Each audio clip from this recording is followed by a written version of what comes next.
A paz do Senhor, povo de Deus, estamos aqui em mais uma videoaula com vocês, né?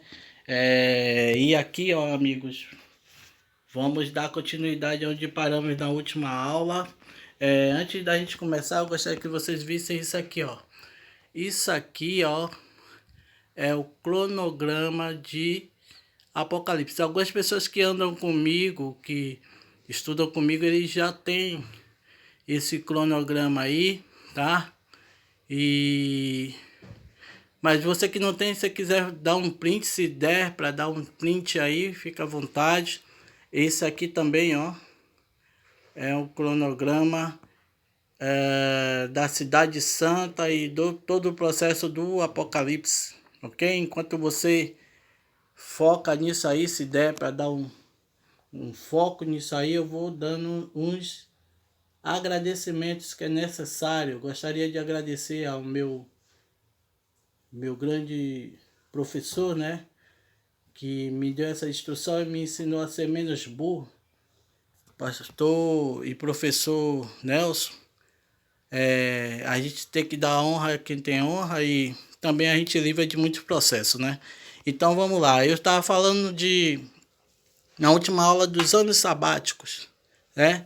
Que a Bíblia, a partir de Levítico capítulo 25, vai nos ensinar, Deus vai nos ensinar, que ele conta tudo sobre 7, 14, 21 e 28.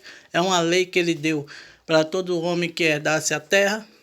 E se caso ele quisesse alugar essa terra para alguém, essa terra ele poderia ser alugado durante esse período de 7 a 7 anos até chegar ao jubileu.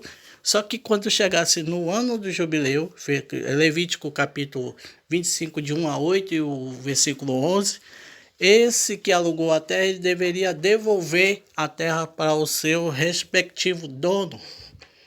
E se caso esse dono se arrependesse durante o período do jubileu, antes do jubileu, e querer reaver a sua terra, ele teria, né, a condição de reaver a sua terra antes do jubileu. Só que aquele que alugou a terra, ele tinha o direito de pedir o valor que ele bem quisesse para poder reaver, devolver a terra para o seu respectivo dono. Então, ele dava um preço e o dono ele tinha que se sujeitar a pagar aquele valor. Se o dono ele não tivesse esse valor, e se ele tivesse um parente que a Bíblia chama de parente remidor, esse parente remidor ele poderia sim reaver o terreno pagando essa quantia, certo? Também a cláusula vem falando, que a gente falou sobre essa cláusula, né? Essa cláusula era um documento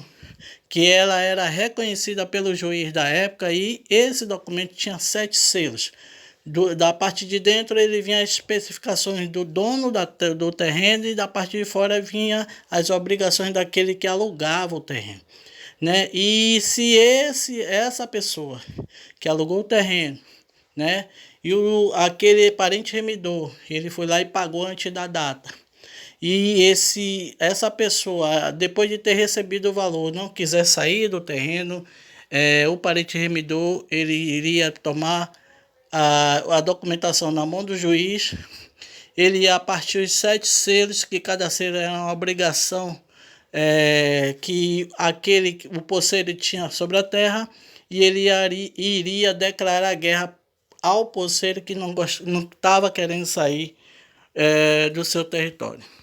Enquanto eu falo, eu vou ficar focado aqui para ver se dá para vocês pegarem mais ou menos esse mapa, né, que foi feito pelo pastor Nelson. Está disponível em todas as suas aulas, né? Ele sempre distribui esse mapa, ele está sempre ensinando acerca desse princípio aqui. A escola dele é uma escola online, o nome da escola é Rosana Bible School. Você pode procurar lá que você vai ser ricamente abençoado por esse homem de Deus. Seguindo adiante, havia 2 formas, né, do dono do terreno, ele adquirir a sua herdade antes do jubileu.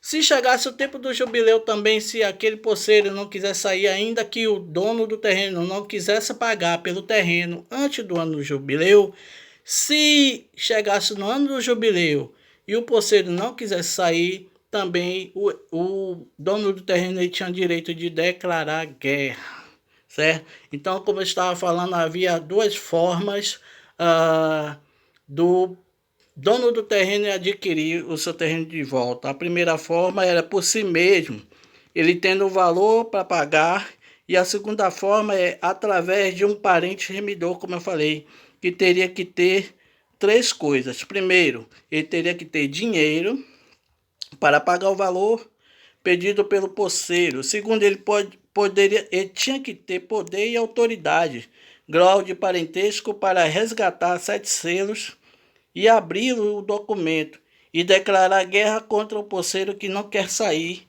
da propriedade. Cada selo era uma área na vida do poceiro.